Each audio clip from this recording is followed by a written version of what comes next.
This is BBC News, the headlines at 10 o'clock.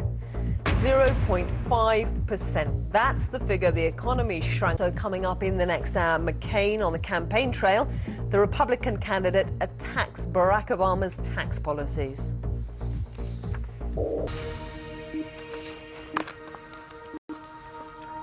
Good morning. Dramatic new figures just released show that Britain's economy shrank by 0.5% in the last quarter. It's a big fall and worse than expected. The figures for the 3 months up to September confirm that Britain's economic output, or GDP, has fallen for the first time in 18 years. The new figures mean that we are edging ever closer to a recession. The word has now been used by the Prime Minister and the Governor of the Bank of England, Mervyn King. But we won't officially be in recession until the next set of output figures are released at the end of the year. Shares on the London stock market have already taken a tumble in response to today's news. Let's talk to our economics editor, Hugh Pym, who's here. As we were saying, worse than expected. Yes, down 0.5% was worse than what most of the economists in the city had expected. They thought maybe down 0.2 will be painful for very many people out there in the economy. Is there anything that can be done to try to assuage this in any way? Interest rates are perhaps the first thing that spring to mind. Yes, the Bank of England is well positioned to cut interest rates because it didn't cut them, as you say, it is a world problem, not just a UK problem. Hugh, more from you later. For now, thank you very much indeed. And those sharp falls in financial markets as well. We were talking about a moment ago, the FTSE plunged more than 5% on opening. It's still down. In Japan, meanwhile, the Nikkei down almost 10%, its lowest in 5.5 years. Philip Hampshire is at the stock exchange for us with the latest. Philip, what are they doing right now? Well, we're following those relatively stable, but sentiment is so bad, the market's knocking those lower as well. Philip, thanks very much. Now, let's talk about housing, because, of course, as Hugh was saying, one of the areas worst affected. And in terms of regions, the southwest particularly badly hit. The increase in home repossessions there around twice the national average. Well, we can talk now to Alex Bushell. He's outside Penzance County Court for us. Alex, just how is the picture? Well, yes, it's pretty bleak and gloomy down here. I'm outside, as you say, the county court here behind me in Penzance, on the tip of the county of Cornwall, the very edge of the country in the southwest at all. Alex, thank you. Well, let's pick up on that. Let's get more on the national figure on housing. Here's Nick Hyam. Simon, thank you very much. Inflation's up, unemployment's up, but house prices have been falling for some time, and that, of course, is clear evidence of the downturn. Figures from two of our biggest mortgage lenders show that prices... Ignore the doom and gloom that seems to surround us and maybe treat the kids to a day out, because without those treats, places like this face a very, very difficult future. Back to you in the studio. Colette Hume, thank you. As we've been hearing, we're going to take the temperature of the slowdown across the UK. Special day of coverage all day here. You can keep track of main developments as they happen with our live events page online. That's all at the address on your screen. That's all at the address on your screen.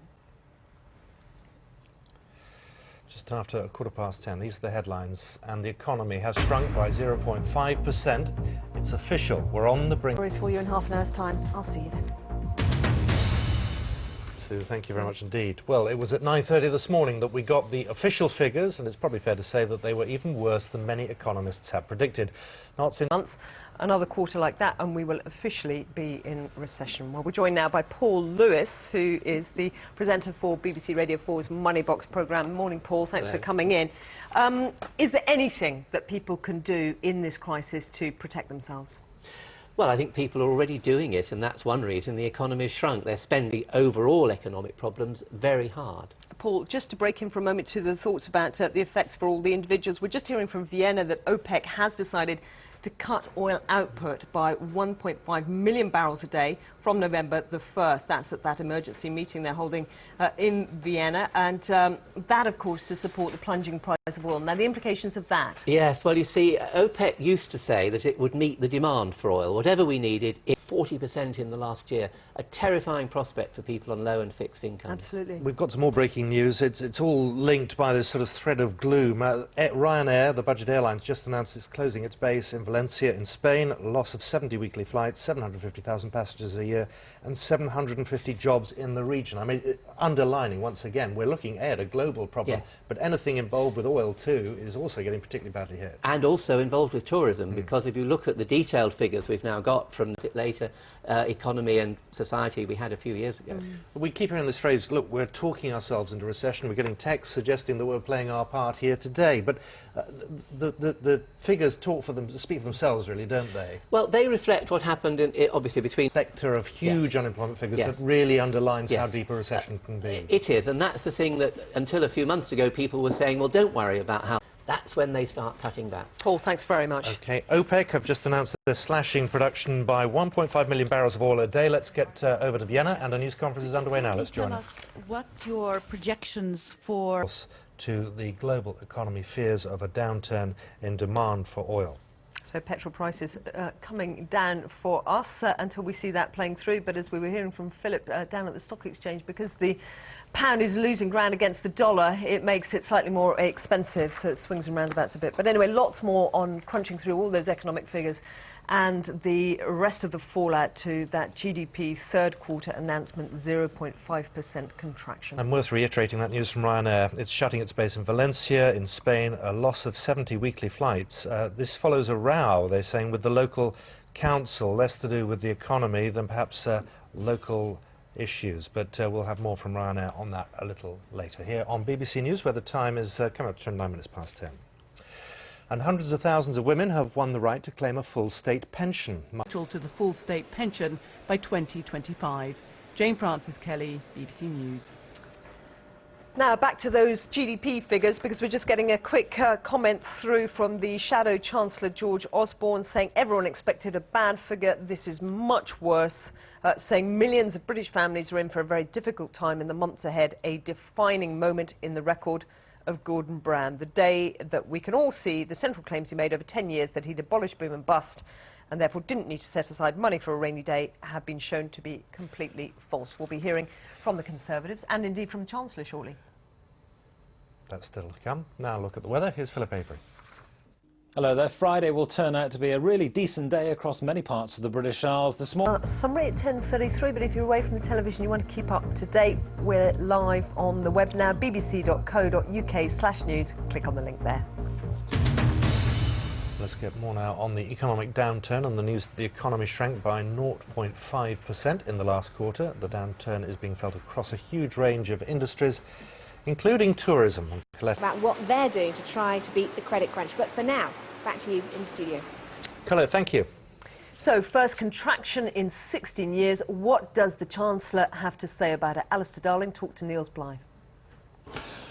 It's been obvious for some time that the combined effect of the... Chancellor Alistair Darling talking to Niels Blythe about the latest figures on GDP, which show the first shrinkage of the UK economy and, of course, would seem to indicate that we are on the brink of recession. And that, of course, is our top headline this morning at 40 minutes to 11. The economy has shrunk by 0.5%, and it is now official. We're on the brink. OK, well, let's find out what's happening on the London Stock Exchange. Philip Hampshire is there for us this morning. What's the reaction been? Well, Simon, it's been overwhelmingly negative. Overnight, last night, we had concerns over in Asia. That you don't achieve very much. Thank you very much indeed, Dr. Andrew Lillico there. Well, let's now get the view from Geoffrey Dix, who's Chief Economist for RBS Global Banking and Markets. I don't know if you could hear Mr. Lillico there, but he's talking about these figures just been warming up, that it's going to get worse before it gets better. 12 months will be very difficult. And in the short term, do you see a vicious spiral on the markets, then the city underestimating what we now see to be the scale of the problem? Well, I think we've all been taken by surprise, particularly stock market down nearly 10%. Recession faces us all. And Andrew Lillico there talking about a time for aggressive interest rate cuts from the Bank of England. Would you echo that? Yes, of course. We've had 50 basis points in a can cut interest rates in a way that we couldn't do then, and we will do. Geoffrey Dix, thank you for that. Well, as we've heard, we're taking the temperature of the economic slowdown across the UK in a special day of coverage here on BBC News. You can keep track of all the main developments as they happen with our live event page. And therefore, we need to be able to provide them with what they wish. OK, Rob Hayward from the British Beer and Pub Association, thank you for that. Thank you. And back to the grim economic situation. Many of you have been contacting the BBC to explain how the downturn's affecting you. So let's hear some of your stories this morning. I'm John Moylan, BBC News. For this economic downturn. Well, a lot of you getting in touch with us as well, texting on 61124. What does Mr. Darling mean when he says we'll get through it? People are already paying dearly for this mayhem, and many more will. He'll get through it, but not all of us will. That's from Glyn Jones in Cambridgeshire. Anne in Newcastle thinks the Queen should step in at this point. She said she's sitting with billions in the bank while her country and her people are going bankrupt. It's about time she put her hand in her pocket to help her country and people. 61124, do keep in touch with us. Full coverage, of course, of the downturn throughout the day here on BBC News, where it's now time for the weather, and it's Alex Deakin. Good morning. Good morning, Simon. It was a bit of a grey and damp start, but... Thank you. So 0.5%, worse than expected, and a real recession in prospect. Let's turn to Philip Hampshire at the London Stock Exchange, find out what the markets are making of this. They're all going down, Philip. They are headed. Today we were talking about how a lower pound should, in the end, help exporters. But, you know, if the world markets are as gloomy as they appear to be too, then nobody's buying, I suppose. So hard to see who benefits. Well, there's a balance between two separate factors here, as you have the pound. I mean, we talk about inflation proofing, and you say inflation potentially coming down despite the effect of the expensive dollar. But what about recession proofing? I mean, if everything is on the way down, is there anything that people can do in terms of the corporate world or the investors to actually put their money in a safe place? It depends. It depends, obviously, on what's over here in Europe. Philip, thank you. Just to put some flesh on these figures that we're getting, there's a breakdown. The ONS, Office for National Statistics, have broken down some of these GDP figures. The manufacturing sector, which accounts for around 14% of gross domestic product, is, according to these figures, now in recession. Manufacturing output decreased by 1% in the 3 months to the end of September. That comes after a 0.9% decline the previous quarter. It's also looking at the services sector, of course, tourism, a big factor in the United Kingdom. 3/4 of the UK economy, in fact, that fell into negative territory as well. That's down 0.4% from growth of 0.2%. That was in the second quarter. Now, that's the biggest drop in the services sector for 18 years. And just to talk about construction output, we were talking to Paul Durst about that a little earlier. That's added to the GDP slide into negative territory. That's down 0.8% in the quarter, which stood at 0.5% the previous quarter. Of course, as Paul was saying, these figures are often revised by the Office for National Statistics. They did, in fact, revise the figure for April to June. That was revised down in August from an earlier reading of a 0.2% growth and was then revised to a figure of 0% growth, so a standstill. And now, as we've been reporting this morning in the last few minutes, the news that it's down 0.5%, much greater than many of the predictions. So pending revisions, a pretty grim picture, and throughout the day we're hearing your views about how this downturn's affecting you from correspondents around the country. Colette Hume is at the National Show Caves Centre for Wales, north of Swansea. And so, Colette, you were telling us that the effort then is to imagine other ways of making some revenue back, like weddings in those caves. Absolutely. Here in this cave, you can get yourself married. Just a little way up behind me,